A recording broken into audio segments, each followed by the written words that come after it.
เรียบสู้ปุกไม้บางปูนักเนี่ยทำมันจ้องใหญ่ดิกับปูโจซีมนี่ปนไตมือตะเพียบกามือตะตามตรงวือvề ọt men chết sa na đôi nhá mong bốnกับปูโจซีมนี่về ọt men chết sa na đôi vi đi ខ្ញុំកាលនៅជាប្រសងនៅកទីមានជ័យខ្ញុំរៀនថៃ5ឆ្នាំខ្ញុំប្រែណាំងសឿគាត់ថាចាប់ទី12ហើយខ្ញុំនឹងបន្តការសិក្សាទៅប្រទេសថៃបាត់ពីខ្ញុំដឹងប្រវត្តិសាស្ត្ររបស់ពពុកចារឹករបស់សៀមមកខ្ញុំអត់ចង់ភាសាថៃខ្ញុំបំភ្លេចចោលអស់បំភ្លេចចោលមិនអស់ហើយវាយើងរៀនចេះហើយវានៅក្នុងខ្លួនហ្នឹងគាត់ថាมันចង់និយាយมันចង់ពេលដឹងប្រវត្តិសាស្ត្រពូជពងសន្តានរបស់វាគឺអាក្រក់បងប្អូនឃើញទេទង្វើកាយវិការរបស់វាដែលធ្វើមកអាក្រក់ជូរជាតិគ្មានអ្នកណាអាក្រក់ដូចវាអត់មានជាតិសាសន៍ណាអាក្រក់ទៅមិនមែនថាថៃអាក្រក់ទាំងអស់ទេប៉ុន្តែទង្វើមកវាសឹងតែពាក្យកដាប្រទេសវាអត់មានជាតិសាសន៍អីសម្ដែងកាយវិការមកចាក់ភ្លេងខ្មោចគិតទៅ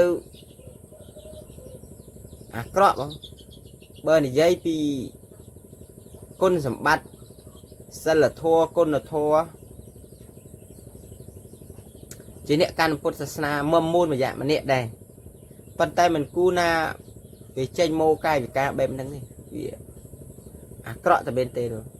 ជាតិសាសន៍មួយដែលដើរតួក្នុងនាមជាអ្នកកាន់ពុទ្ធសាសនាម្នាក់ដែរប៉ុន្តែទង្វើនិងកាយវិការរបស់វាអាក្រក់នេះជាសារផ្ដាំដល់កូនខ្មែរទាំងអស់ឲ្យយើងញាក់រលឹកឡើងថាជាតិសាសន៍នេះមិនឲ្យយើងបានសុខទេចឹងយើងត្រូវរួបរวมសាមគ្គីគ្នាបំបត្តិចោលនៅការប្រើប្រាស់ជនជាតិសៀមតាំងចិត្តថាយើងមិនបកក្រោយទៅរកស៊ីទៅធ្វើការនៅប្រទេសសៀមទេជាពិសេស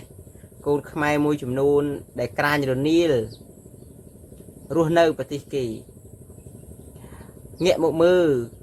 ដែលទង្វើនឹងកាយវិការរបស់ពពុកចោលសៀមហ្នឹងបានមកធ្វើមកលើយើងខ្ញុំដឹងថាបងប្អូនដែលរស់នៅមានតកែល្អប៉ុន្តែយើងអាចសុំគាត់វិលត្រឡប់មកវិញព្រោះជាតិសាសន៍មួយដែលវាធ្វើមកលើជាតិសាសន៍យើងបែបនេះវាអាក្រក់ជាជាតិណាស់សឹងតាគ្មានពាក្យណាថ្លែងបានទេបាទគ្មានពាក្យណាថ្លែងបានទេទង្វើវាបែបនេះអាក្រក់ណាស់អាក្រក់មែនទេសម្ដែងគ្រប់កាយវិការដើម្បីយកទឹកដីរបស់យើងកុំលុបលន់ដើម្បីលុយតែយើងបាត់ទឹកដីហើយគ្មានថ្ងៃណាអាចយកមកវិញបានទេប៉ុណ្ណឹងបងប្អូនជម្រាបលា